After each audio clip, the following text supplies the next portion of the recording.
వెళ్ళదలుచుకున్నప్పుడు ఒక చిరు పరిచయం అవసరమైంది. ఈ లలితా సహస్రనామం అనేది హయగ్రీవుల వారు అగస్త్య మహర్షికి చెప్పినట్టు బ్రహ్మాండ పురాణంలో ఉంది. అంటే నైమిషారణ్యంలో సూత మహాముని శౌనికాది మునులకు వాళ్ళు అడిగిన దానికి ప్రత్యుత్తరంగా చెప్పిన విషయం ఇది. హయగ్రీవుడు అంతకుముందు అగస్త్యుడికి చాలా చెప్పినప్పటికి కూడా, శ్రీ విద్య లాంటి శ్రీచక్రంలో చెప్పినప్పటికి కూడా లలితా సహస్రనామం చెప్పలేదు ఆయన. ఆ తర్వాత ఎప్పుడో కొన్ని వందల వేల సంవత్సరాల తర్వాత అగస్త్య మహర్షి హయగ్రీవుని కలిసే సందర్భం జరిగింది. అప్పుడు ఆయన ప్రార్థించాయా, గతంలో చాలా చెప్పారు మీరు, లలిత సహస్రం ఎందుకు చెప్పలేదని అడిగాడు. అంటే ఆయన ఉంది, అయ్యా పక్వస్థితి అనేది ఒకటి ఉంటుంది, నీకు ఏ దశలో ఏది దేనికి నీకు అధికారం ఉన్నదో, దేనికి నీ మానసిక పరిపక్వత చేరి ఉన్నదో దాన్ని బట్టి చెప్పాల్సి వచ్చింది. అప్పటికి చెప్పాను. ప్రస్తుతానికి నువ్వు పక్వస్థితికి చేరున్నావు కాబట్టి నీకు ఇప్పుడు లలిత సహస్రనామం చెప్తాను. ఇది చాలా రహస్యమైనది, గూఢమైనది. ఇది ముగ్గురికి చెప్పకూడదు. అడిగిన వారందరికీ అడగకుండా చెప్పకూడదు. అడిగిన వారందరికీ చెప్పండి. కానీ వాళ్ళలో ముగ్గురు నువ్వు గుర్తించి ఆ ముగ్గురికి చెప్పకు. ముగ్గురెవరు? ఒకడు అవిశ్వాసుడు, అంటే గురువు దగ్గర నేర్చుకొని మంత్రం మీద కానీ గురువు మీద కానీ విశ్వాసం లేకుండా ప్రవర్తించేవాడు. రెండో వాడు దుష్టుడు. వీడేం చేస్తాడంటే మంత్రం రహస్యం తెలుసుకుంటాడు, సాధనా క్రమం తెలుసుకుంటాడు, అవన్నీ బయట ప్రచారం చేసి ఎగతాళి చేస్తూ ఉంటాడు. ఇప్పుడు మనమంటే ప్రస్తుతం హిందూ సమాజం ఎట్లా ఉన్నట్టే మన రామాయణాన్ని మనమే రంకని, మన భారతాన్ని మనమే బొంకని, మన భాగవతాన్ని మనమేదో రాసక్రియలకు అర్థం తెలియకుండా దాన్ని ఇంకో రకంగా ప్రచారం చేసుకుంటే ఎట్లా ఎగతాళి చేస్తూ అజ్ఞానంలో ఉన్నాము. అట్లా చేస్తున్నవాడు దుష్టుడు. మూడవ వాడు అన్నిటికంటే ప్రమాదకరమైన వాడు గురువుకు సంబంధించి వాడు శఠుడు. శఠుడు అంటే వాడేం చేస్తారంటే గురువు దగ్గర వింటాడు మొత్తం. ఈ ముగ్గురు కూడా భక్తి శ్రద్ధలతోనే వస్తారు అక్కడికి. అంటే సబ్జెక్టు మీద భక్తితో వస్తారు నేర్చుకుందామని. నేర్చుకున్న తర్వాత ఒక్కొక్కరు ప్రవర్తించే విధానంలో తేడా ఉంటుంది. ఈ శఠుడు ఏం చేస్తానంటే మొత్తం విన్న తర్వాత బయటికి వెళ్ళి ఇదంతా నాకు ముందే తెలుసు, ఇప్పుడు ఆయన చెప్పేది ఏంటి అని మొదలు పెడుతుంటున్నాను. ఇది శఠత్వం. సో ఈ ముగ్గురిని మాత్రం నువ్వు ముందే గుర్తించి వాళ్ళని అవాయిడ్ చేయవయ్యా. మిగిలిన వాళ్ళకు మాత్రం పుల్లింగం కాదు, స్త్రీలింగం కదా. దాని పరిణామాలు వచ్చేసి రకరకాలు ఉంటాయి. పుల్లింగం ఉండొచ్చు, నపుంసకలింగం ఉండొచ్చు, స్త్రీలింగం ఉండొచ్చు, ఏదైనా ఉండొచ్చు కదా. సో అట్లా వచ్చేటప్పటికి వీళ్ళందరూ మళ్ళీ ఈమెం చేస్తుంది, దేవతలందరినీ కూడా సృష్టించిన తర్వాత ప్రతి ఒక్కడికి వాడి యొక్క పోస్టును బట్టి, వాడు చేయాల్సిన బాధ్యతను బట్టి, నిర్వర్తించాల్సిన కర్తవ్యాన్ని బట్టి ఆ దేవతా స్వరూపానికి ఒక శక్తిని ఇచ్చి ఉంటుంది ఆమె. ఇప్పుడు ఇంద్రుడికి ఏదో వజ్రాయుధము, ఒక మంత్రము, ఐంద్రియ మంత్రం కదా. బ్రహ్మదేవుడికి ఒక విద్య, దానికి ఒక బ్రహ్మ విద్య, ఒక బ్రహ్మాస్త్రం ఇట్లా ఇచ్చి ఉంటుంది కదా. వీళ్ళందరూ వచ్చి ఏం చేస్తారు, ఆమెకు బండాసురవాద నిమిత్తము తమ శక్తులన్నీ కూడా ఈమెకు ధారపోస్తారు, మళ్ళీ వాపసు ఇచ్చేస్తారు. ఇచ్చేసిన తర్వాత ఈమె తమ జ్ఞానాన్ని అంతా కూడా, ఇప్పుడు మనకు ఒక మంత్రం తెలిసినా ఇంకోటి తెలిసినా అదంతా కూడా జ్ఞానమే కదా. ఆ జ్ఞానము చిత్ అంటాం మనం. ఈమె చిత్ అనే దాంట్లో వాళ్ళు ఒక యజ్ఞం చేస్తే ఆ యజ్ఞం నుంచి పుట్టింది ఆమె, చిదగ్నికుండ సంభూతం. అటువంటి ఆమె శ్రీ మహారాజ్ఞి, శ్రీమాత, శ్రీ మహారాజ్ఞి, శ్రీమత్ సింహాసనేశ్వరి. శ్రీమత్ సింహాసనం అంటే శ్రీమత్ అనే పదం మనకి ఎక్కడికి వచ్చినా కూడా వైభవపేతమైన అనేది తీసుకోవాలి మనం. శ్రీమతి అన్న, శ్రీమంతుడు అన్న ఒకటే, స్త్రీలింగ పుల్లింగాలు తేడా తప్పితే వైభవపేతమైన అర్థం కదా. దాన్ని మళ్ళీ ఆడవాళ్ళకు పెళ్ళైన వాళ్ళు, పెళ్లి కాని వాళ్ళ లెక్క కాదని, వైభవపేతమైన అని అర్థం. అట్లాగే మనకు ఈ పురాణాలలో, స్తోత్రాలలో ఒక పదం వస్తుంటుంది, మహా అని. మహా అంటే ఊహాతీతమైన అని అర్థం. ఎటువంటి వాడి ఊహకు కూడా అందని పరిస్థితిని మహా అంటాం మనం. మూడవ పదం వచ్చేసి ఉత్. ఉత్ అంటే పైన అని అర్థం కదా. ఉత్కంఠ, ఉత్క్రమణ, ఉద్వేగము, ఉద్రేకము అట్లా. ఇవన్నీ కూడా బాగా రేకెత్తించబడిన స్థాయి ఉద్రేకం. సో అట్లా ఈ మూడు మనం గుర్తుపెట్టుకుంటే చదివేటప్పుడు కూడా మనకు చాలా అనుకూలంగా ఉంటుంది. సో ఇట్లా వీళ్ళ అమ్మవారు అందులోంచి ఉద్భవించిన తర్వాత అమ్మవారిని వీళ్ళు కీర్తిస్తుంటారు. మొదట ఏం చేస్తారు, వాళ్ళు భౌతిక స్వరూపాన్ని కీర్తిస్తారు. శ్రీమాత, శ్రీ మహారాజ్ఞి, మొత్తం 14 లోకాలకు కూడా ఆమె రాణి స్థానం ఉంది కాబట్టి శ్రీ మహారాజ్ఞి. శ్రీమత్ సింహాసనేశ్వరి, వైభవపేతమైనటువంటి సింహము ఆసనముగా కలిగింది సింహాసనం. చిదగ్నికుండ సంభూత, ఇందాక అనుకున్నట్టు. ఇట్లా దేవకార్య సముద్యత, దేవతల కార్యం కోసం ఆమె ఉద్యత అంటే బయటికి ప్రయత్నం చేస్తుంది కాబట్టి దేవకార్య సముద్యత. ఉద్యద్భాను సహస్రాభ. ఉద్యత్ అంటే ఉదయించుతున్నటువంటి, మనకు తూర్పు కొండల మీద నుంచి అట్లా పైకి వస్తున్నట్టు. ఉత్ అంటే అనుకున్నాం కదా పైన. ఉద్యత్ పైకి వస్తున్నటువంటి భాను కోటి కదా.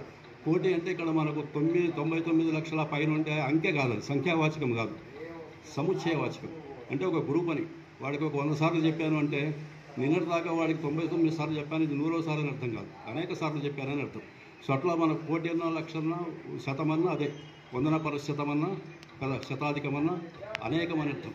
సో అట్లా సుదగ్నికుండ సంభూత దేవకార్య సముద్యత ఉద్యద్భావన సహస్రాభ, అటువంటి అనేకములైనటువంటి ఉదయించుతున్నటువంటి సూర్యులతోటి సమానమైనటువంటి తేజస్సు కలిగింది అని అర్థం. ఎందుకు ఉదయించుతున్నటువంటి సూర్యుడు? మధ్యాహ్నం సూర్యుడికి ఇంకా ఎక్కువ తేజస్సు ఉంటుంది కదా. అంటే అమ్మవారు ఇక్కడ లలితా స్వరూపం. లలితా స్వరూపం అంటే మనం ఉదయించుతున్న సూర్యుని నేరుగా చూడగలుగుతాం, మధ్యాహ్నం సూర్యుడిని మనం చూడలేము. అంటే దర్శనీయం కాదు మధ్యాహ్నం సూర్యుడు, మనకు వెలుగునిస్తూ జ్ఞానం ఇస్తున్నప్పటికీ కూడా దర్శనీయత లోపించుంటుంది. కాబట్టి దర్శనీయత్వం కలిగి అనుగ్రహ శక్తి కలిగినటువంటిది మనం దర్శించి పూజించి అభ్యాసం చేసి సాధన చేస్తే మనకు అనుగ్రహ శక్తి కలిగించేవాడు ఉదయకాలపు సూర్యుడు. అందుకే పొద్దున్నే లేచి మొన్న శ్రీరాములు గారు కూడా చెప్పాడు, 4:30 గంటలకు 6కు ఒక గంటన్నర ముందు లేచి ఎవడైతే సూర్యోదయం టైంకి వచ్చి వాడు సూర్యుని ఆరాధిస్తాడో వాడు అనుగ్రహించబడతాడని చెప్పి. ఆ సూర్యుడికి ఉండే ప్రభ అటువంటిది, ఆ సూర్యుడికి ఉండే శక్తి అటువంటిది. మనకు కూడా డాక్టర్లు చెప్తుంటారు పొద్దున్నే 9 గంటల లోపల ఎండలో నిలబడిన టీ విటమిన్ వస్తుందని చెప్పి. సో దానికి ఉండే పవర్ వేరు, దేని పవర్ దానికి ఉంటుంది. మనకు యాక్సెప్టబిలిటీ, మనకు అవసరమైనటువంటి పవర్ ఉండేటటువంటిది పొద్దున పూట ఉంటుంది. 4 దిక్కులను పరిపాలిస్తున్న తన బాహుబలంతో 4 దిక్కులను పరిపాలిస్తున్న పరిస్థితులలో వర్ణించాల్సి వచ్చినప్పుడు చతుర్భావ సమన్విత రాగస్వరూప పాశాఢ్య. రాగము అంటే మనం దానికి ఇంకొక 2 అక్షరాలు ముందు చేరిస్తే మనకు అర్థమవుతుంది. అనురాగం అంటే రాగాన్ని అనుసరించేది అనురాగం కదా. మనకు అట్లా బయట కూడా తెలుస్తుంటుంది అంటే అనురాధ అని చెప్పి నక్షత్రం. అనురాధ నక్షత్రం అంటే రాధా నక్షత్రాన్ని అనుసరించి వచ్చేది. రాధ అంటే విశాఖ నక్షత్రం, దాని వెనకాల వచ్చేది అనురాధ కదా. సో అట్లా రాగస్వరూప పాశాఢ్య. రాగం అంటే మోహం, వ్యామోహం అనుకోండి, ప్రేమ అనుకోండి, ఇహలోక సంబంధమైనటువంటి బంధం ఏదైతే ఉందో అది ఆమె చేతిలో పాశంలాగా ఉంటుంది, కొరడాలాగా. రాగస్వరూప పాశాఢ్య క్రోధాకారాంకుశోజ్వల. ఆమె ఎప్పుడైతే శత్రువు భక్షణ చేయాలనుకుంటుందో, భక్త రక్షణ చేయాలనుకుంటుందో అప్పుడు ఆమె క్రోధం సంభవిస్తుంది. అప్పుడు ఆమె చేతిలో ఉండే అంకుశం అది క్రోధ స్వరూపం. క్రోధాకారాంకుశోజ్వల మనోరూప ఇక్షుకోదండ. అంటే మనస్సు అనేటటువంటిది ఒక చెరుకు గడలాగా ఆమె చేతిలో ఉంటుంది. మనస్సే ఎందుకు ఉంటుంది అంటే మనస్సులో రసం ఉంటుంది. ఈ రసం మనల్ని అనేక రకమైనటువంటి ఇహలోక సంబంధమైన బంధాలకు, వాటి వెంబడి వెంపర్లాటకు మనల్ని ప్రేరేపిస్తూ ఉంటుంది. కాబట్టి అది నా కంట్రోల్లోనే ఉందయ్యా, మీరు నన్ను సేవించినట్టయితే దాని ప్రభావం మీ మీద దాని ఉంటుంది. పద్మరాగ శిలాదర్శ పరిభావి కపోల భూ. పద్మరాగ శిల అంటే ఎర్రటి ఒక రాయి, రత్నాలలో ఉంటుంది కదా. ఆదర్శం అంటే అర్థం కదా, ఆదర్శం అంటే అర్థం. ఈ అమ్మవారి యొక్క కపోల భాగం అంటే ఈ చెక్కిళ్ళు ఎట్లా ఉంటాయంటే, అమ్మవారు ముందే ఎరుపు రంగని అనుకున్నాం. రెండోది ఈ మేకప్లు చేసేటప్పుడు కూడా స్త్రీలకు ఎక్కువగా కుంకుమ రాగం ఇక్కడ పూస్తుంటారు, కుంకుమ రంగు అద్దుతుంటారు ఇక్కడ మామూలుగా కూడా కదా. ఈ అంటే రకరకాలు మనం గమనిస్తూనే ఉంటాం కదా, ప్రకృతిని గమనించుకుంటూ పోతుండేవాడే కవి అవుతాడు, రచయిత అవుతాడు, ఇవన్నీ ఉంటాయి. సో అట్లా ఆల్రెడీ ఆమె ఎరుపు రంగులో అరుణవర్ణంతో ఉన్నది, దానికి తోడు పైన కుంకుమ అలది ఉన్నది కదా.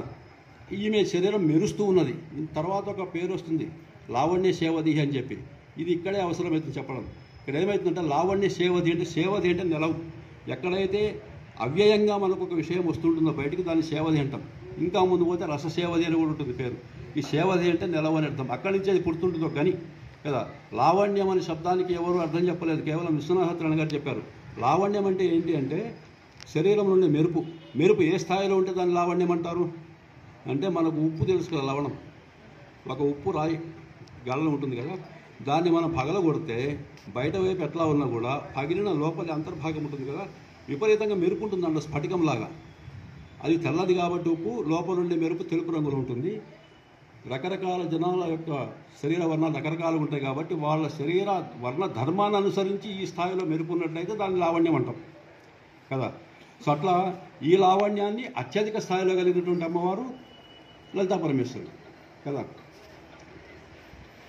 ఇటువంటి లావణ్యము అమ్మవారి యొక్క చెక్కిళ్లలో ఉన్నది కదా. పద్మరాగ శిలాదర్శ పరిభావి కపోల భూ మెరిసిపోతూ ఉన్నాయి. ఆ పద్మరాగ శిల ఎట్లా మెరుస్తుందో అట్లా అమ్మవారి చెక్కిళ్ళు కూడా మెరుస్తున్నాయి. అధరోష్టాలు రెండు కూడా ఈ కిందిదేమో పగడం లాగుంటే పైన దొండపండు లాగా ఉంది కదా. దొండపండు లోపలికి పండిన దాన్ని పండు అంటున్నాం, ఇక్కడ కాయనట్లేదు. బాగా పండిన దొండపండు ఇలా కోస్తే లోపల ఎంత ఎరుపుదనం ఉంటుందో ఎరుపుదనం ఆహ్లాదకరంగా ఉంటుంది కానీ ఎఫెక్ట్గా ఉండదు, బాగానే ఉంటుంది అది. అటువంటి ఎరుపుదనం పై పెదవికి, పగడం లాంటి ఎరుపుదనం కింది పెదవి కలిగినటువంటి అమ్మవారు. షేడ్స్ తేడా ఉంటాయి కదా. రదన ఛద అంటే కాంతి. శుద్ధ విద్యాంకురాకార ద్విజపంక్తి ద్వయోజ్వల. ఇది అన్నిటికంటే ఇంపార్టెంట్. మనం భౌతిక వర్ణన జరుగుతున్నప్పటికీ కూడా కొంత అంతర్వర్ణన కూడా ఉంది దాంట్లో. ఇప్పుడు మనకు శుద్ధ విద్య అంటే అమ్మవారి యొక్క 15 అక్షరాల పంచాక్షరి ఉంది, ఆ పంచదశాక్షరి కదా. దానికి ముందు ఓంకారం చేరుస్తే 16 అవుతాయి. షోడశి విద్య అన్నదే, పంచాదశ విద్య అన్నదే, చంద్ర విద్య అన్నదే, నంది విద్య అన్నదే, మను విద్య అన్నదే, అన్ని విద్యలు అదే. అంటే ఒక దశలో మనువు దాన్ని గుర్తిస్తే, ఇంకో దశలో చంద్రుడు గుర్తిస్తే, ఇంకో దశలో ఇంకోటి గుర్తిస్తే, ఇక్కడ హయగ్రీవుడు అగస్త్యుడు చెప్తుంటే దీని పేరు అది. 15 అక్షరాలతో ఉంటుంది అది. ఈ అక్షరాలు ఇక్కడ చెప్పకూడదు కాబట్టి చెప్పను. ఈ 15 అక్షరాలు కూడా ఓంకారంతో కలిసినప్పుడు 16 అవుతాయి. 16 అయినప్పుడు ఎట్లా ఉంది అది? అమ్మవారు మనకు శివశక్తి అయుక్త అని మొట్టమొదటి శ్లోకం ఉంటుంది సౌందర్యలహరిలో. అంటే శివుడు స్వయంగా ఏమి చేయలేడు, అమ్మవారు స్వయంగా ఒక పని చేయాలంటే ఎవడైనా సరే. ఇప్పుడు మనం కరెంటు ఎక్కడ ఉంది, ట్రాన్స్ఫార్మర్ అంటే కాదు కదా, ఇక్కడ బల్బు ఉండాలిగా. బల్బు లేకుంటే కరెంటు మనకు ఉపయోగం లేదు కదా. సో అట్లా విద్యుత్ శక్తికి బల్బు ఎట్లా ప్రదర్శనాయోగ్యమై ఉన్నదో బయటికి, అట్లాగే బల్బు ఉన్నా కూడా మీకు విద్యుత్ శక్తి ఎందుకు పనికిరాదు, లేకపోతే ఎందుకు పనికిరాదో, ఈ రెండు ఉంటేనే ఎట్లా మనకు సంపూర్ణత కొన్ని మనకు ఉపయోగకరమవుతున్నాయో, అట్లాగా శివుడనే ఉపాధికి అంతర్గతమైనటువంటి శక్తి స్వరూపం అమ్మవారు కదా. ఈ అమ్మవారు శివుడిలో అంతర్గతంగా శక్తి రూపంతో ఉండి జగత్తును పాలిస్తున్నది. అవసరాన్ని బట్టి పాలించడం అంటే దాన్ని పుట్టిస్తుందా, సృష్టిస్తుందా, ఇంకోటి చేస్తుందా, ఇంకోటి చేస్తే తర్వాత సంగతి. అది పంచకృత్య పరాయణ 5 కార్యాలు ఉంటే తర్వాత చూద్దాం దాన్ని కదా. అట్లా శివశక్తి యుక్త అంటే శివుడితో కలిసి శక్తి స్వరూపం కలిగినటువంటిది. అటువంటి ఆమె ఈ మనకు 16 అనుకున్నాం కదా, 16 కూడా అంకురాలు. అంకురాలు అంటే బీజాలు. ఇక్కడ ఏమనుకోవాలి మనం? బీజాన్ని అమ్మవారి యొక్క మంత్రంలో ఉండే బీజాక్షరం. అక్షరం అంటే నాశనం లేనిది, క్షరం లేనిది అక్షరం కదా. బీజాక్షరాలు ఎప్పుడు కూడా నాశనం పొందవు. ఏ అక్షరానికి నాశనం లేదు. మనం రకరకాలుగా వాడుతూనే ఉంటాం. ఎక్కడ వాడుతున్నాము, ఏ ఉద్దేశంతో వాడుతున్నాము, అవతల వాడికి ఏం చెప్పాలని ఆ అక్షరాన్ని కానీ అక్షర సముదాయాన్ని కానీ వాడుతున్నామనే దాన్ని బట్టి ఉంటుంది. ఇప్పుడు రా అనే దాన్ని మనం రామాలో వాడితే ఒక రకంగా ఉంటుంది, రే అంటే ఇంకో రకంగా ఉంటుంది. రకారమే, రేఫమే 2 చోట్ల కూడా కదా. రారా అంటే ఒక రకంగా ఉంటుంది కదా. ఇది మనం ఎక్కడ వాడుతున్నామనే దాన్ని బట్టి ఉంటుంది తప్పితే రా అనేది అదే, అక్షరం అదే కదా. అక్షరానికి నాశనం లేదు, అది అక్షరమే. అక్షరం శక్తి స్వరూపం. ఎప్పుడైనా కూడా మనకున్నటువంటి 50 అక్షరాలు, సంస్కృతంలో ఉన్న 50 అక్షరాలు, 50 అక్షరాలకు 50 రకాల శక్తులు ఉంటాయి. ఈ 2, 3, 4, 5 అక్షరాలతో కలిపినటువంటి పదానికి ఒక కూటమి అంటారు దాన్ని. ఆ ప్రతి కూటమికి ఒక కూటలహరి కూడా చెప్తాడు ఆయన. కుమారస్వామి దేవేంద్రుడు ఇద్దరు వస్తారు యుద్ధం చేసిన తర్వాత. ఇద్దరు కిరీటాలు తీసి పెడతారు, అమ్మవారి దగ్గర అది ఉండకూడదు కాబట్టి. ఇంకా కవచాలు, యుద్ధ డ్రెస్సులేం తీయరు వాళ్ళు. ఎందుకంటే ఈ లోపల వేరే దేవతలు వచ్చి ఏమైనా అమ్మవారి యొక్క తాంబూలం నిష్ఠివం అంటే అమ్మవారి తాంబూలం పక్కకు ఉమ్మేస్తే దాన్ని వాళ్ళు తినేస్తారేమో అనే ఉద్దేశంతో వాళ్ళు వచ్చి ముందు నిలబడతారట. కుమారస్వామికి అది రెగ్యులర్గా ఉంటుంది కానీ ఇంద్రుడికి దొరకదు, ఇట్లాంటి సందర్భాలను దొరుకుతుంటుంది. సో అట్లా ఏమవుతుంటే అమ్మవారి యొక్క కర్పూర వీటిక, అమ్మవారు తినేటటువంటి తాంబూలానికి కూడా చాలా మహిమనే చాలా చోట్ల రకరకాలుగా వర్ణించబడింది. అది సమాకర్ష దిగంతర, అన్ని దిక్కులందు కూడా ఆకర్షించబడుతూ ఉంటుంది. అన్ని దిక్కులను తాను ఆకర్షిస్తుందే, అన్ని దిక్కులలో ఉండేటటువంటి జీవరాశులు దీన్ని ఆకర్షిస్తారనేటువంటి వేరే సంగతి. మొత్తం మీద వ్యాపించబడి ఉంటుంది అది.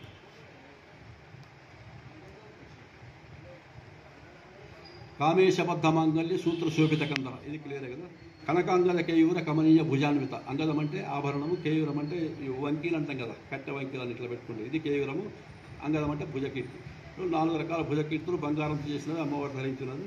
రత్నగ్రైవ్య చింతాకలోల ముక్తా ఫలాన్విత. ఇది కొంచెం ఏంటంటే మనకు రత్నగ్రైవ్య చింతాకలోల ముక్త. చింతాకు అనేటటువంటిది తెలుగు చింతాకు కాదు.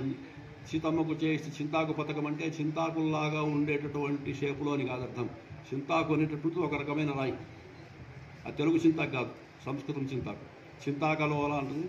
అట్లా ఊగుతున్నటువంటి. 2వది తుంగురుడి కళావతి. 3వది నారదుడి మహతి. 4వది విశ్వావసని గంధర్వుడు ఉంటాడు, ఆయనది ఒకటి ఉంటుంది. ఈ 4 ప్రసిద్ధి చెందినది. బృహతి, ఆయనది బృహతి, అది ఉంటుంది దాంట్లో. బృహతి బ్రహ్మాండి అట్లా ఉంటాయి పేరు.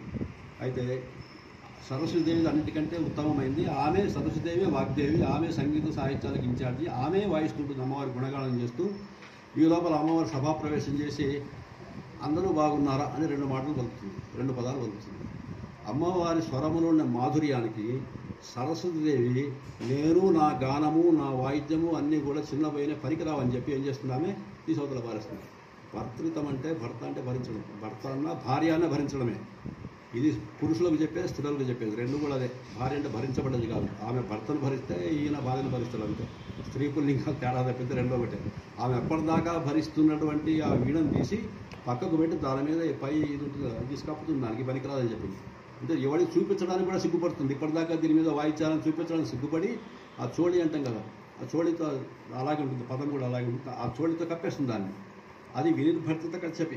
ఏంటది? నిజ సల్లాప మాధుర్య వినిర్భర్తిత కచ్చపి. నువ్వు మాటలలో ఉండేటువంటి మాధుర్యానికి సరస్వతీదేవి అంతటిది కచ్చపి అంతటి వీళ్ళని కూడా పక్కకు పెట్టి చాలా సిగ్గుపడింది కదా. అంతటి మాధుర్యం కలిగినటువంటి వాక్కు సౌభాగ్యం కలిగినటువంటి అమ్మ నీకు నమస్కారం అని.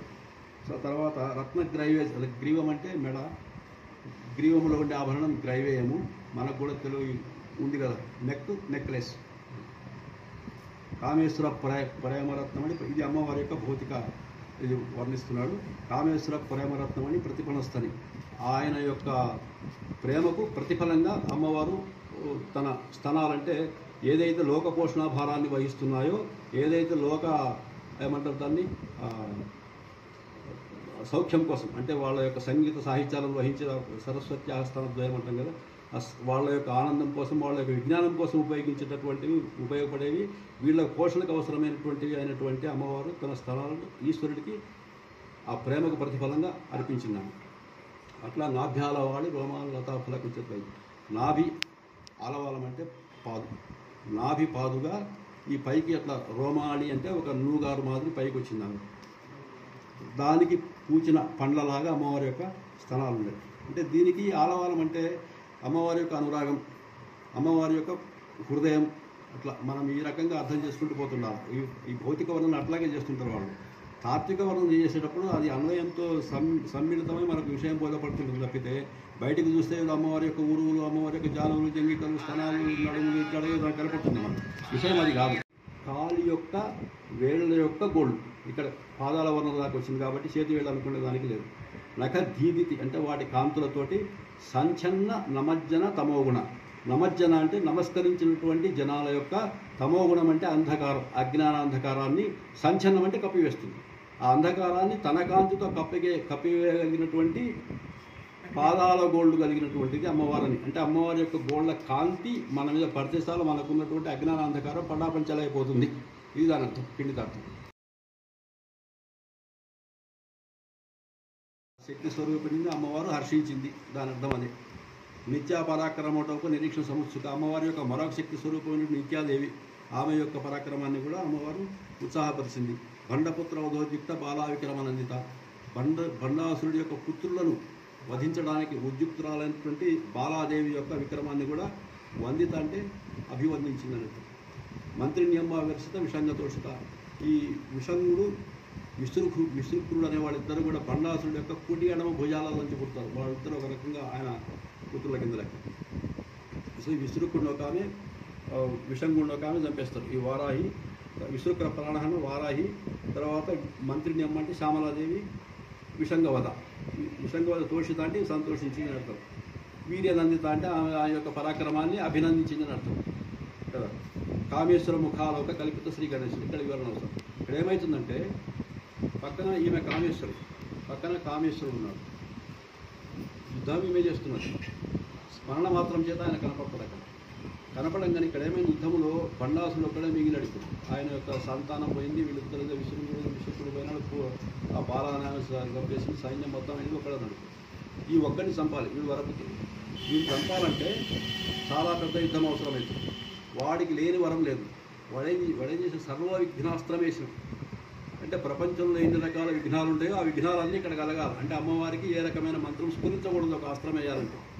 అన్ని రకాల మంత్రాలు స్ఫురించకుండా విఘ్నాలు ఏర్పడతాయి. మనకు బాగా తెలిసిందే, ఆ సమయాన్ని స్ఫురించదు. ఆ యంత్రం వేస్తాడు ఆయన. వేస్తే అమ్మవారు ఏం చేస్తుందంటే ఒక మంత్రం రాదు, ఇంకా అమ్మవారు అయ్యగారిని తలుచుకుంటుంది, కామేశ్వరుడిని. అయ్యగారు కనపడుతుంది. ఇలా చూడంగానే విఘ్నేశ్వరుడు కనపడుతుంది. పుడతాడు. కామేశ్వర ముఖ ఆలోక కల్పిత శ్రీ గణేశ్వర. ఈయన విఘ్నాలకు ఇది చేస్తారు కదా, ఆయన రాగానే సర్వ విఘ్నయంత్రం పోయింది, పటాపించడం. అప్పుడు కామేశ్వరాస్త్రం వేసి వాళ్ళు చంపేసింది. ఇది ఎందుకు చెప్తున్నానంటే కశ్యప ప్రజాపతి పుట్టేదాకా, కశ్యప ప్రజాపతి తన ప్రజాని ఉత్పత్తి చేసేదాకా కూడా సంకల్ప మాత్రం చేత సృష్టి జరిగింది. మైథున ప్రక్రియలు జరగలేదు. విష్ణుమూర్తి బ్రహ్మను పుట్టించినా, లేకపోతే బ్రహ్మ సనకాదులను పుట్టించినా, రుద్రులను పుట్టించినా కదా, ఈ తర్వాత ఈ బ్రహ్మ మిగిలిన 23 మంది ప్రజాపతులు బ్రహ్మస్సును పుట్టించినా కూడా సంకల్ప మాత్రం చేత జరిగిందంట. ఒక వెన్నెముక నుంచి పుట్టే, నేతల నుంచి అతికి పుట్టే, ప్రాణం నుంచి వశిష్ఠు పుట్టే, బొట్నవేలు నుంచి దక్షిణ పుట్టి, ఇట్లా తప్పితే మైథున ప్రక్రియ జరగలేదు. మైథున ప్రక్రియ ఎప్పుడు జరిగిందంటే బ్రహ్మదేవుడి యొక్క కొడుకు ఒక ఋషి ఉంటాడు, ఆయన మరీచి అని చెప్పి, ప్రజాపతి కూడా ఋషి కూడా. ఆ మరీచి కొడుకు కశ్యపుడు. ఈ కశ్యపుడికి 13 మంది భార్యలు ఉంటారు, అందరూ ఏకకాలంలో ఉంటారు, ఒకసారి ఇద్దరు ఒకళ్ళు అట్లా ఉంటారు. వీళ్ళలో ద్వితీయ అదితి దగ్గరికి వచ్చేటప్పటికి మైథున ప్రక్రియ ప్రారంభమవుతుంది. మైథునం ద్వారానే, స్త్రీ పురుష సంయోగం ద్వారానే సంతానోత్పత్తి జరగడం అక్కడి నుంచి మొదలవుతుంది. అప్పటిదాకా జరిగిన సృష్టి అంతా కూడా కేవలం సంకల్ప మాత్రంతో జరిగింది. అందుకని మహాగణేశ కామేశ్వర ముఖాలోక కల్పిత శ్రీ గణేశ్వర చూడంగానే గణేశుడు పుట్టాడు. అట్లా ఉండి విశుద్ధ చక్రం అంటే కంఠస్థానంలో ఉండి అట్లా ఆమెకు ఏమేమి నైవేద్యం పెట్టాలి, ఆమె స్వరూపం ఏంటి, ఎన్ని చేతులతో ఉంటుంది, ఇవన్నీ అట్లా ఉంటాయి. విశుద్ధ చక్రం, రక్తవర్ణ, తిరురచన, ఖట్వాంగాది 16 ఆయుధాలు ఏమిటి, ఇవన్నీ. దాని తర్వాత ఈ అనాహతాబ్జునులే, దాని తర్వాత మణిపురాబ్జునులే, దాని తర్వాత స్వాధిష్టానాంబుజ, ఇట్లా రకరకాలు ఉంటాయి. ఇది అయిన తర్వాత మనకు ఏమవుతుందంటే అమ్మవారు ఉండేది సహస్రారంలో తటిల్లత సమదృశ చక్రోపరి సంస్థ ఉంటుంది. ఈ 6 చక్రాల మీద కూడా తటిల్లత అంటే మెరుపు తీగతో సమానమైనటువంటి కాంతితో సుస్థిరమై అమ్మవారి సహస్రారంలో ఉంటుంది. 6 చక్రాల పైన ఉండే సహస్రారం. మీకు ఒక చిన్న గ్యాప్ ఉంటుంది ఇక్కడ. ఈ ఆజ్ఞా చక్రానికి ఈ సహస్రానికి మధ్యన గ్యాప్ ఉంటుంది. మిగిలినవి కంటిన్యూగా ఉంటాయి. బ్రహ్మగ్రంథి ఉంటుంది. మూలాధారానికి స్వాధిష్టానానికి ఒక బ్రహ్మగ్రంథి, దాని విభేదిని. దాని తర్వాత మణిపురానికి అనాహతానికి విష్ణుగ్రంథి, దాని విభేదిని. దాని తర్వాత కంఠంలో ఉండే విశుద్ధి చక్రానికి ఆజ్ఞాచక్రం ఉండేటువంటి రుద్రగ్రంథి, దాని విభేదిని. ఒకదాన్ని మించి ఒకటి ఉత్తరోత్తర సాధనా ఫలితాలు అవన్నీ. అవి అన్నీ భేదించిన తర్వాత వాడు పైకి గ్యాప్ ఉండదు. అక్కడ ఆ గ్యాప్ ఉంటుంది పైన. దాన్ని ఎగరాలంటే వాడు ఇంకా తపస్సు చేసుకుంటున్నారు. ఇప్పుడు బలిచక్రవర్తికి అన్ని రకాల క్వాలిఫికేషన్స్ ఉన్నా కూడా అయ్యా నువ్వు ఇక ఈ మనవంతరమయ్యేదాకా మా సూత్రంలో తపస్సు చేసుకుంటూ అని చెప్పినట్టు ఆ గ్యాప్ ఫిలప్ కావాలి. అది ఫిలప్ అయిన తర్వాత కూడా సహస్రారం చేయడం. సహస్రారం వచ్చేసి అమృత స్థానం. అమ్మవారు అక్కడ అధిష్టాన స్థానం నుండి అమృతత్వాన్ని కలగజేస్తుంది. అమృతత్వం అంటే మృతం అనేటటువంటి భావన పోవటం. శరీరానికి ఎప్పుడో ఉంటూనే ఉంటుంది. అది వాడు ఒకటి ధరిస్తే, మనం చొక్కా ధరిస్తే వదిలేసినట్టు పోతుండాల్సిందే. కానీ ఏదో పోయిందనే భావన ఉండదు, అయ్యో పోతుంది అనే భావన ఉండదు, పోతే ఏం చేయాలనే భావన ఉండదు. ఈ భావనలు కలిగి ఉండడమే మరణం. ఈ భావన లేని మానసిక పరిస్థితులకి వాడు వచ్చిన తర్వాత వాడికి మొత్తం అమృతమేమి. అమృతాంశుడు అంటే చంద్రుడు. ఆ అమృతాంశుడు చంద్రుడి స్థానంలో ఆమె ఉంటుంది. కాబట్టి అమ్మవారు శిరోభాగంలో మీరు ఎక్కడ చూసినా కూడా అమ్మవారి ఫోటో ఇక్కడ అర్ధచంద్రుడు ఉంటుంది. ఎందుకంటే శాస్త్రాలలో చంద్రస్థానం. సుధాంశుడన్నా, అమృతాంశుడన్నా, అమృత కిరణాలు కలిగిన వాడు, లేదా సుధా కిరణాలు కలిగిన వాడు. సీతాంశుడు అంటే చల్లని కిరణాలు కలిగిన వాడు ఆయన. కాబట్టి అది అమ్మవారి యొక్క నిన్ను అనుగ్రహించే స్థానం. అది కాబట్టి అక్కడి నుంచి సాధనలో మన మూలాధారాన్ని కదిలించి, పాములాగా ఉంటుంది సర్వాకృతిలో, కదిలించి ఒక్కొక్క చక్రం దాటుకుంటూ పైకి తీసుకెళ్ళి ఆ సర్వాకృతి పైకి వెళ్ళిన తర్వాత అక్కడ కాసేపుండి అమృతాన్ని ఆస్వాదించిన తర్వాత అమ్మవారు ఏం చేస్తుంది, ఈ మొత్తం ప్రపంచాన్ని, సర్వ ప్రపంచాన్ని కూడా, అంటే దేహం లోపల ఉండే ప్రపంచాన్ని మొత్తం కూడా సించయంతి అని ఒక పదం వాడుతున్నాడు. మొత్తం మళ్ళీ అమృతంతో కడుపుకుంటూ కిందికి వచ్చి మళ్ళీ మూలాధారం చేరి అంతకు ముందు ఉన్నటువంటి 2.5 చుట్లు కలిపి అలా మళ్ళీ సర్వాకృతితో నెమ్మదిగా ఉంటుంది. నిద్రావస్థలోకి వెళ్ళిపోవాలి. మళ్ళీ సాధనలు అవసరమైనప్పుడు దాన్ని మేల్కొల్పాలి. ఇది దాంట్లో సాధనా క్రమం. అది దాని తర్వాత ఇంకా అట్లా వస్తూ ఉన్నాయి. స్థానం కల్పిస్తూ వీళ్ళని కూడా స్మరించుకుంటా మనకు పుణ్యం వస్తుందనే ఉద్దేశంతో ఆ నామాన్ని రచయించే వాళ్ళు అపూర్వ వరద, ప్రహ్లాద వరద, ఇంకోటి అట్లా పెట్టుకుంటూ వచ్చినారు వాళ్ళు. అట్లా మొత్తం లలితా సహస్రనామంలో మనకు 2 చోట్ల పేర్లు ఉంటాయి. ఒకటి లోపాముద్రార్చిత. లోపాముద్ర అగస్త్యుడి భార్య. ఆమె అత్యంత పతివ్రత. ఆమె పేరు లోపాముద్ర చేత అర్చించబడే దేవి అని. 2 ఆమె పులోమజార్చిత. పులోముడు అనేటటువంటి ఒక మహర్షి భార్య. ఆమె శచీదేవి, ఇంద్రుడి భార్య. పులోముడి కూతురు ఇంద్రుడి భార్య శశీదేవి. పులోమజార్చిత అని అక్కడ ఉంటుంది. ఈ 2 చోట్ల తప్ప ఎక్కడే కానీ వేరే భక్తుల పేర్లు ఉండవు. ఇంకొక చోట ఎక్కడ ఉంటే అనంగవ అది ఖడ్గమ. ఈ 12 మంది మనకు శ్రీ విద్య ఉపాసకులు ఉంటారు. దుర్వాసుడు, శివుడు, మన్మధుడు, ఇట్లా చంద్రుడు, ఇట్లా 12 మంది అది అక్కడ ఉంటుంది. ఈ 12 మంది కూడా అగ్రశ్రేణులు, అగ్రభాగం ఉన్నటువంటి శ్రీ విద్య ఉపాసకులు. కాబట్టి వాళ్ళని స్మరించడానికి ప్రత్యేకంగా ఒక శ్లోకం విద్యలో ఖడ్గమాలను చెప్తున్నాడు. అది పక్క పెడతాం. సో అట్లా ఏమవుతుంటే దీంట్లో ఉన్నది ఇద్దరే. కొన్ని చోట్ల పాపాలు కూడా వస్తాయి. మనకు టైం వేస్ట్ కూడా. దీని బదులు ఇంకోటి ఏదో అవుతే ఇంకోటి ఏదో వస్తుంది కదా. సో అన్ని రకాలు కూడా మనకు నష్టమే జరుగుతుంది. కాబట్టి మనం ఎట్లాగూ సమయం అక్కడ వెచ్చించి పుస్తకం ఓపెన్ చేశాం కాబట్టి ఇంకా 2 నిమిషాలు టైం తీసుకునేది. అదే టైంలో తక్కువ చదవండి. అది మనం 10 నిమిషాలు దానికి కేటాయిస్తే 10 నిమిషాలు 10 పేజీలు చదివద్దు, 10 నిమిషాలు ఒక పేజీ చదవండి. రేపు 10 నిమిషాలు 2 పేజీలు చదవండి. కానీ శ్రద్ధగా చదవండి, జాగ్రత్తగా చదవండి. దీనికి ఉండేటటువంటి ఇంపార్టెన్స్ అదే. ఏ శ్లోకమైనా ఏ స్తోత్రమైనా అదే. మనం శ్లోకాలు చదివేటప్పుడు కూడా సిద్ధపురుషులు వింటాయి, పురాణాల నుంచి ఎక్స్ట్రాక్ట్ అయినవి వింటాయి తప్పితే ఎవరు పడితే వాళ్ళు రాసిన ప్రతి శ్లోకము మంత్రం కాదు, ఎవరు పడితే వాళ్ళు రాసిన ప్రతి పద్యము మంత్రం కాదు. మనకు తత్వం మనకు తెలుస్తుంది, విషయం తెలుసుకుంటాం, జ్ఞానం వస్తుంది తప్పితే, కొన్ని చదివితే స్మరణ వల్ల పుణ్యం వస్తుంది తప్పితే మంత్ర ఉద్దిష్ట ప్రయోజనం ఏదైతుందో అవి పురాణాంతర్గతమైనటువంటి మంత్రాలలోనే ఉంటాయి, వేరే చోట ఉండవు. ఎందుకంటే పురాణాలన్నీ వ్యాస ప్రోక్తాలు, ఒక రామాయణం వాల్మీకి ప్రోక్తం, కొన్ని చోట్ల శంకరాచార్య ప్రోక్తం ఉంటాయి. వీటి వరకు మాత్రమే ఇవి మంత్రయుక్తమైతే తప్పితే, ఈ ముగ్గురికి తప్పితే వేరే చోట ఎక్కడే కానీ మంత్రయుక్తమైనటువంటి శ్లోకాలు ఉండవు. విషయం తెలియపెట్టేటువంటి జ్ఞాన సంబంధిత శ్లోకాలు ఉంటాయి, లేదా సాహిత్య సౌందర్యం తెలిపేటటువంటి శ్లోకాలు ఉంటాయి. ఇట్లాంటి కొన్ని నామాలు ఉన్నాయి కాబట్టి పుణ్యం వచ్చేవి ఉంటాయి తప్పితే ఉద్దిష్ట ప్రయోజనం చేకూర్చేటటువంటి కేవలం మంత్రాలు ఉంటాయి. మంత్రాలు ఉండే పురాణాలలో వేదాలలో మాత్రమే. ఇది గమనించుకోండి, టైం వేస్ట్ చేయొద్దు. ఎందుకంటే ఇక్కడ ఉన్న వాళ్ళు పిల్లలు ఎవరు రాలేదు, అందరూ కనీసం ఈ బ్యాలెన్స్ టైం తక్కువ ఉన్న వాళ్ళు వచ్చాం కాబట్టి మనం ఉన్న కాలాన్ని సద్వినియోగం చేసుకొని వెళ్తే మనకు ఉపయోగకరంగా ఉంటుంది కదా విషయం. అది సప్లా ఏమైతుందంటే ఇక్కడ ఇంకా చాలా ఉన్నాయి. మనం ఇక్కడ 100 శ్లోకాల దగ్గర వచ్చాము, ఇంకా ఉన్నాయి మనకు. ఇలా అక్కడక్కడ చెప్పుకుని పోదాం. ప్రతిపన్ముఖ్య రాకాంత తిథి మండల పూజిత. ప్రతిపత్తిథి అంటే పాడ్యమి.